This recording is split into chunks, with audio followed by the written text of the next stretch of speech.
If you wanted to live in the moment, let go of everything that has been holding you back from living the simple life, what would you be sacrificing? I mean, does ambition have to look like this? Why would anyone want this? A series of one's ambitions leading to a broken and torturous obsession that a perfect life is one worth dying for before even being able to experience it. But what if ambition could look much simpler? I want to introduce Hirayama, the character we follow in Wim Wenders' 2023 film, Perfect Days. Hirayama is a middle-aged toilet cleaner who very apparently is not bothered by their occupation or class status. He smiles at every stranger and shows respect for what others value. Throughout the film, it's very pleasant to just watch his routine. It's not complicated. Wake up early, water plants, admire the sky, go to work, come home, read, and go to bed. The only time this routine ever changes is when he's off work. He wakes up later, eats out, and listens to his music just a little bit more. We are invited to follow Hirayama. He has curated for himself a series of perfect days. We only hear music in the film when he decides to play it on a cassette. Even he is in some way taking control of his perfect days outside of the film he's in, allowing us to experience the music with him, letting his perfect days leak into ours. We see that he is devoted in his work and in his personal life. His only relationship with success or the result of a great success are the toilets of large corporations, businesses, and organizations that he cleans. We also see that he has left a seemingly large life behind, a relationship with his family in order to have his perfect days. This is all to say that Hirayama has sacrificed the future and the past in order to live in the moment.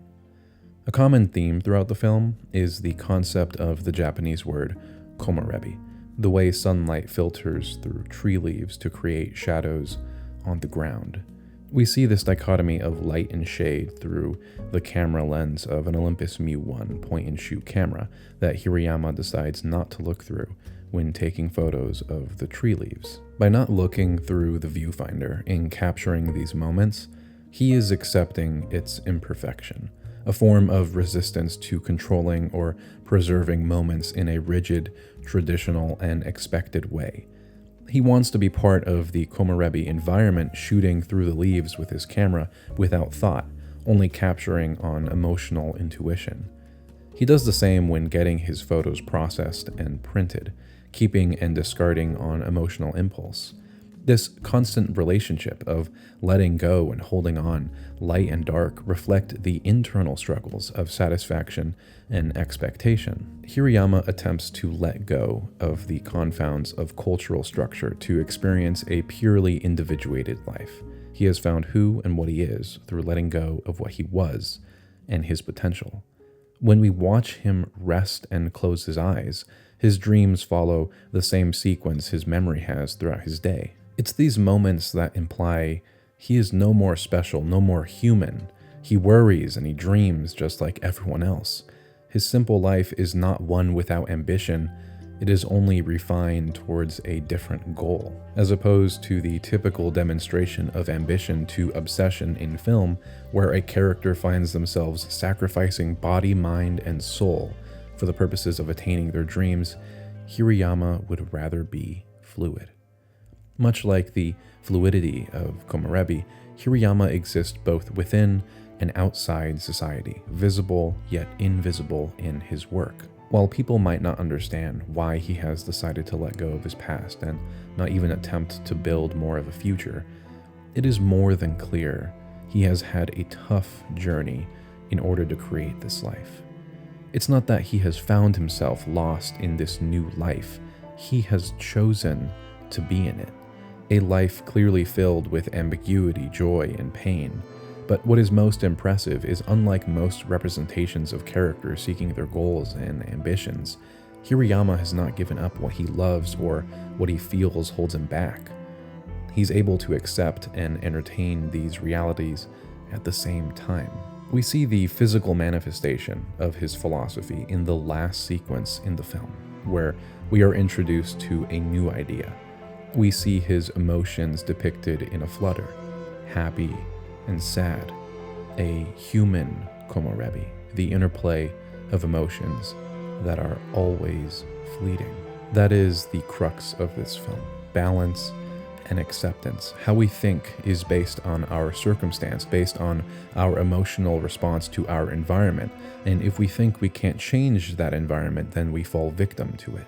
Reshaping how we think is a long and strenuous process, but if we find a way to accept the fluidity of our mind and remove the restraints of social expectations for a fluid environment, then we conquer our ever-changing life with ambiguity. We cry when things are sad, we laugh when things are silly, we smile when things are nice, and we accept and entertain in order to embrace our perfect days. We follow this method and repeat it throughout the day. It's one of the core aspects that Hirayama follows: repetition. This seems to be a common symptom when accepting one's fate. Sisyphus and his boulder to name a reference, but following that idea, finding acceptance in one's inevitable patterns and finding happiness within them demonstrates for Hirayama present moment awareness. He's not thinking to better his situation nor ache over the memories of the past. His mantra, now is now, next time is next time. You can't even think to think of what comes next or reminisce over the past, as that is in no way living in the moment. You have to find extra meaning in the repetitive actions and habits that come in and out of the present day.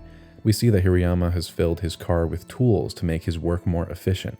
We see that he cares greatly for his plants and attempts to care for himself as best as he can. All of this to give meaning to the only tasks he has. Hirayama is no better than anyone else. He's not trying to preach his seemingly sedentary lifestyle nor judge the actions of others. He's only living his perfect days, not anyone else's. I feel that if there is a message in this film, it's only understood to be immensely personal. Take the actions of a simple man and look at what your perfect days might look like and what it actually takes to have them. Maybe they're much closer than we'd like to imagine. My name is Nico. The channel is called Sophia. Thanks for watching. Bye.